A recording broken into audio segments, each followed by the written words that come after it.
الرحمن الرحیم۔ آج ہم ایک اور بہت اہم موضوع پر بات کرنے جا رہے ہیں، وہ ہے کولیسٹرول ان ہارٹ پیشنٹ۔ کیونکہ یہ اکثر ہوتا ہے کہ جب ہم کسی اپنے ایسے مریض کو جس کو دل کا مسئلہ ہو چکا ہے، اینجیوپلاسٹی ہوئی ہے، بائی پاس ہوا ہے یا ہارٹ اٹیک ہوا ہے، اس کا جب دوبارہ کولیسٹرول کراتے ہیں یا کبھی کبھار وہ اپنے طور پہ کراتا ہے تو اس کو آس پاس جان پہچان والے یا قریبی ڈاکٹر کہتے ہیں آپ کا کولیسٹرول تو بہت کم ہو گیا ہے، تو آپ دوائی بند کر دیں یا دوائی کی مقدار کم کر دیں۔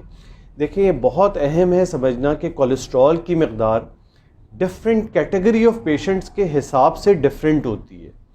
ایک ایسا مریض جس کو دل کا مرض ہو تو اس میں کولیسٹرول کی مقدار بہت کم رکھنی ہوتی ہے، اور اب جو لیٹسٹ تحقیق ہے اس کے مطابق اگر کوئی بہت ہائی رسک مریض وہ ہے جس کو ابھی ریسنٹ ہارٹ اٹیک ہوا ہے یا بار بار وہ دل کی وجہ سے داخل ہوا ہے، اس کو ریسنٹ سٹینٹنگ ہوئی بھی ہے، تو اس کا جو ایل ڈی ایل کا لیول ہے اس کو ایون 55 سے کم رکھنا ہوتا ہے۔ اب آپ خود سوچ لیں، 55 سے کم ایل ڈی ایل تو کتنا کولیسٹرول؟ تقریباً 100-110 کے قریب کولیسٹرول ہوگا۔ اور ایک عام دل کے مریض کو جو کسی حد تک سٹیبل ہے، کوئی ابھی تازہ اس کو ایڈمیشن نہیں ہوا، اسٹیبلٹی میں چل رہا ہے، اس کا ایل ڈی ایل 70 سے کم چاہیے۔ تو ایسا کبھی نہ سوچیں کہ آپ دل کے مریض ہوں، آپ کو دوائیاں چل رہی ہیں، آپ کا کولیسٹرول بہت اچھا اور کم کی طرف جا رہا ہے، تو آپ یہ سوچیں کہ شاید اب ہمیں دوائیاں غیر ضروری چل رہی ہیں اور ہمیں دوائی روک دینی چاہیے۔ نہیں، کبھی بھی کولیسٹرول کی دوا، اسپیشلی جو دل کے مریض ہیں، بغیر ڈاکٹر کے مشورے کے نہ اس کی مقدار کم کریں نہ اس کو چھوڑیں۔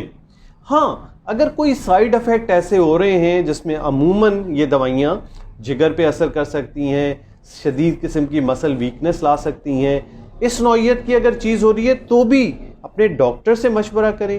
وہ مناسب ٹیسٹ کر کے اندازہ کرے گا کہ واقعی یہ دوائیاں جگر پہ یا مسل پہ اثر کر رہی ہیں یا نہیں کر رہی ہیں۔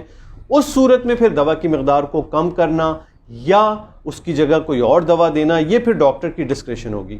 تو کنکلوژن یہ ہے کہ دل کے مریضوں میں کولیسٹرول کی مقدار کو کافی کم رکھنا ہوتا ہے۔